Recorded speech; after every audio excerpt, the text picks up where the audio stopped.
An Uber driver waited 48 minutes while a rider was in CVS.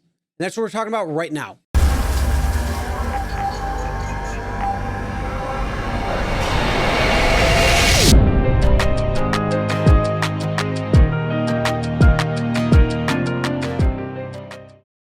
Hey everyone, my name is Chris and welcome to Real Rideshare Stories. And today we're going to be going over, again, multi-stops and the biggest reason why you should not wait 48 minutes at a CVS.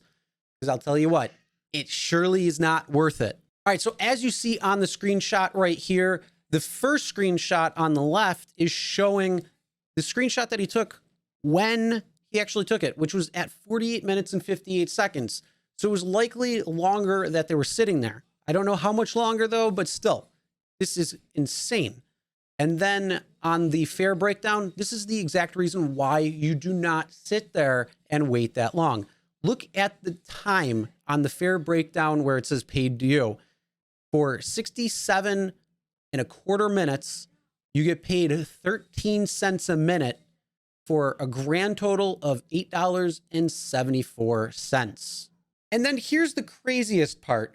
It says wait time at stop just below that. And that's only 23.75 minutes at 10 cents a minute. So they got paid an additional $2.38.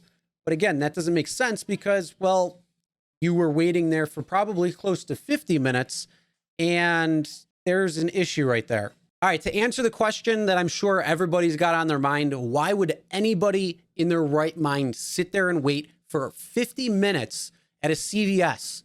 And the answer is because the passenger left stuff in the car, the anchors, and also a child seat as an anchor. So that was the rider thinking that I'm going to leave my stuff there and the driver is going to have to wait. And it won in this circumstance. Now, that driver felt pressured to stay there, even though they knew that they weren't getting paid for it. It's a very unfortunate thing when it comes down to it because that rider purely exploited that driver. Now, I've said it before and I'll say it again. Stops are supposed to be 3 to 5 minutes only. And if somebody leaves stuff in the car, you need to tell them, look, it's 3 to 5 minutes as a stop. If you're going to be longer than that, I'm going to have to cancel the trip. So you're going to want to take your stuff, because otherwise we're going to have to figure out something where I'm going to have to drop it off at like a green light hub location or wherever and something, or leave it on the side of the road like some drivers do.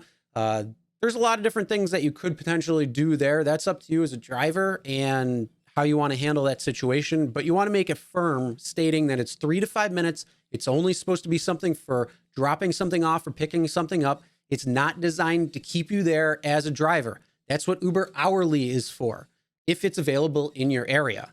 Now, this is an unfortunate thing, but it does happen quite often. And what is your worst experience when it comes to a rider trying to keep you at a certain location or a stop? And how long was it? What happened? Comment below, let me know. For me, when it came to multi-stops, I was newer and didn't really know. And the passenger didn't really take advantage, but they didn't really not. So it was kind of like this mixed thing.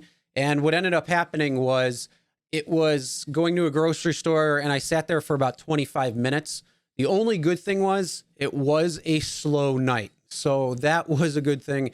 And then after that was over, I do remember that it was busier and it picked up. So I made a lot more money and it was actually not so bad in the grand scheme of things. But for that 25 minutes while I'm sitting there waiting, it was just like, oh, come on. And then another time that I had waited, it was probably about 35 minutes or so, but the person came out and paid me upfront cash to sit there and wait and say that they're going to be a little bit of time and if they wouldn't mind waiting. And it was a long trip on top of that, so it was and a round trip, so it actually worked out really well.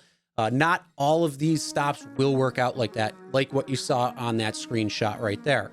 Unfortunately, if riders are allowed to take advantage of drivers, they're going to do it, just like this case.